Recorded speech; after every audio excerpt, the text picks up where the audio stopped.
The day's last segment for the GSMC Fantasy Sports Podcast, brought to you as always by the GSMC Sports Network. And it should be a good one because this particular team, when I look at them in the European Championships, is one of the more, shall I say, awkward teams to assess because they are not necessarily known for their attacking prowess. When you look at their defense, they're one of the most solid in the whole world.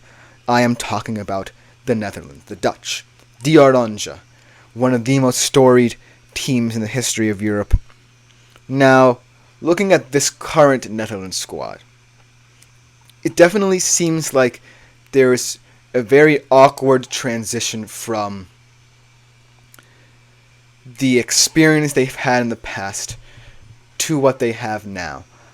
But anytime we talk about a Dutch side, we have to talk about the defensive structure because that is where they've always seemed to build their teams in past tournaments and is going to be no less in this one. And especially in a team that has rotated their pen takers throughout the entirety of the lineup, trying to find someone who fits in that role. Look out for the Dutch defense to be one of the highest scoring in all of fantasy in this tournament should they go far in this tournament. And it all starts off with one man who has been a rock in the Premier League for Liverpool for many years and also internationally as well, Virgil van Dijk. One of the best center backs, like I said, in world football. Honestly, should have won the 2019 Ballon d'Or. But just his versatility in that position, his ability to lead. Obviously, if we look at his domestic campaign this season, he honestly had, probably in my opinion, his best season because of the fact Liverpool had so many injuries in that defense, and Virgil van Dijk was tasked with reconstructing that defense, leading them by example, and all these young players truly stepped up for Liverpool because of him.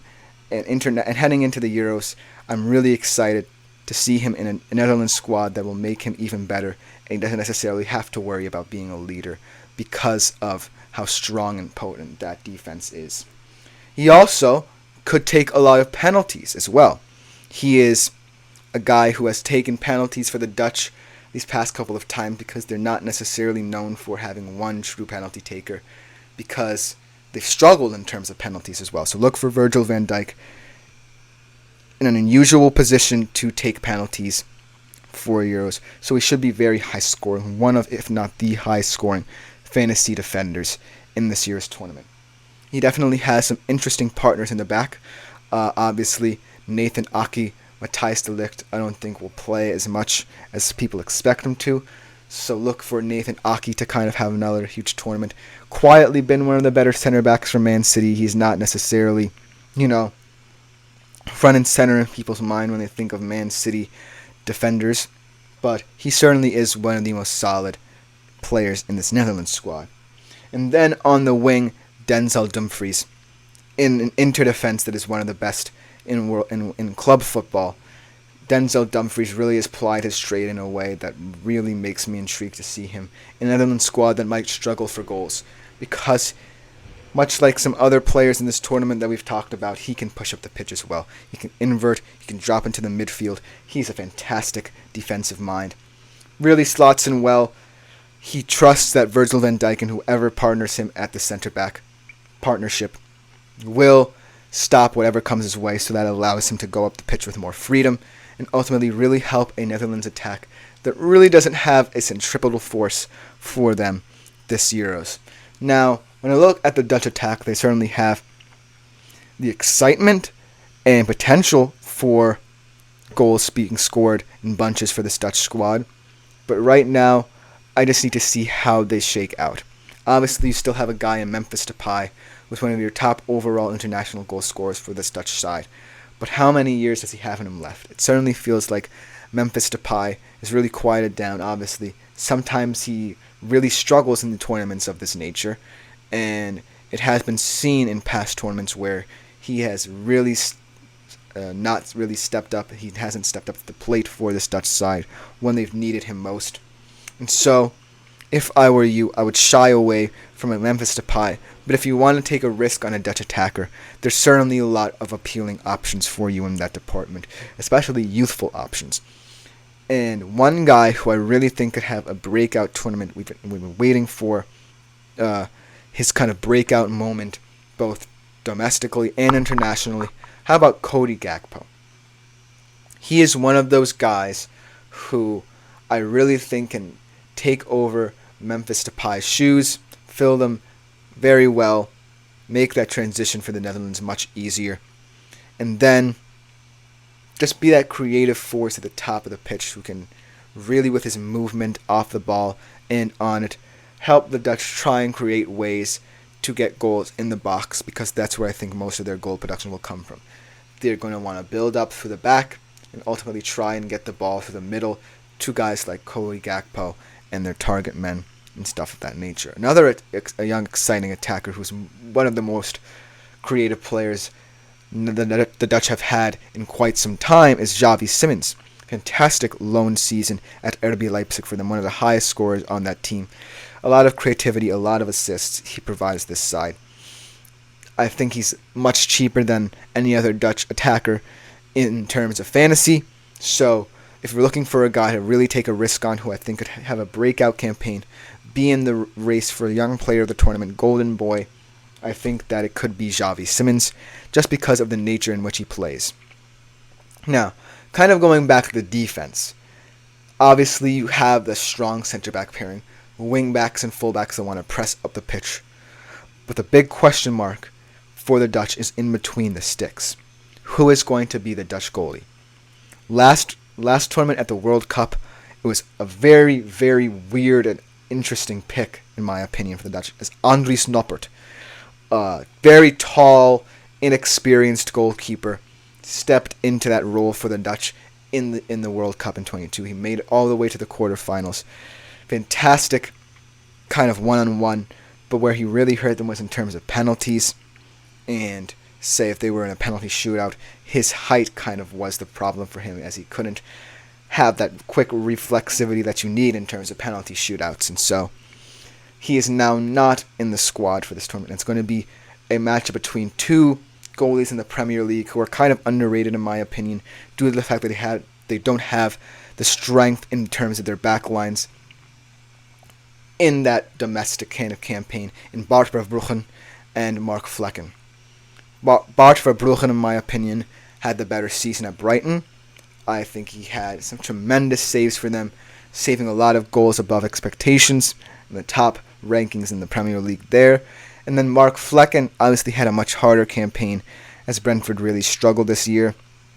But that goalkeeping competition is really one to watch, because I do think I would shy away from Netherlands goalies because of the fact that they're not going to be relied upon as much. Obviously, whichever one emerges, they will definitely be much more appreciative of who they have in their back line.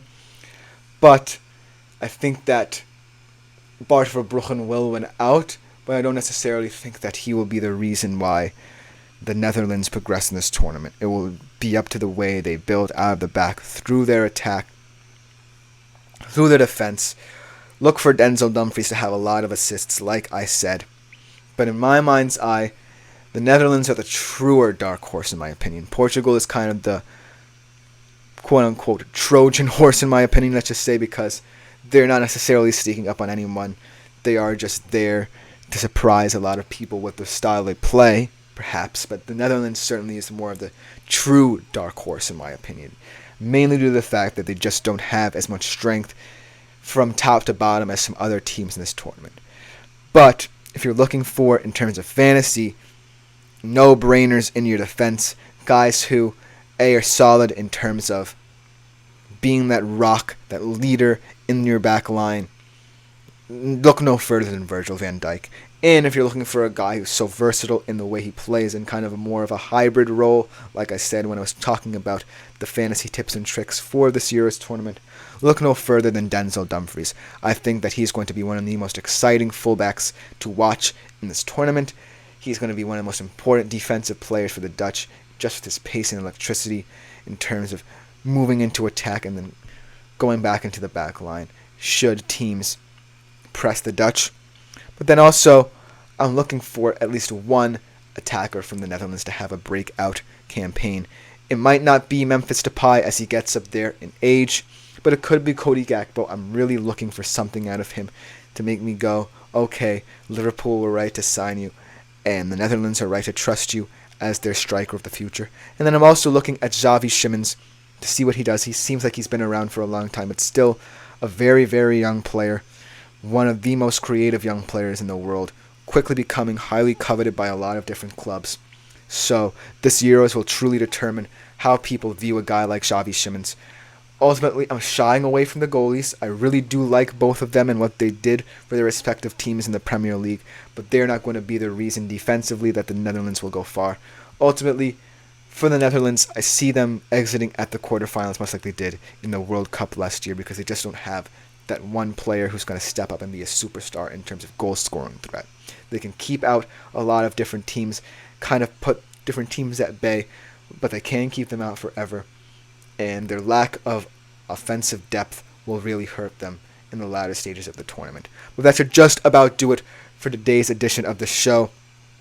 Next week, it might be a bit more bittersweet as we say goodbye to basketball and hockey in a little bit, but it gives us a chance to incorporate more and more different sports into this. Let me know what you guys like and want to see on this show. We are getting into football season, and when we get into football season, it's going to be non-stop, snap of the finger stuff. It should be really exciting in these coming months. But that has been the GSMC Fantasy Sports Podcast for today, brought to you as always by the GSMC Sports Network. I have been Christopher Shepard. Thank you guys so much for tuning in. Leave a tip, donation to the link gsmc.cloud if you do feel so inclined. As always, like, follow, and subscribe to the show. We will be back next week for even more editions of the GSMC Fantasy Sports Podcast. Thank you guys so much.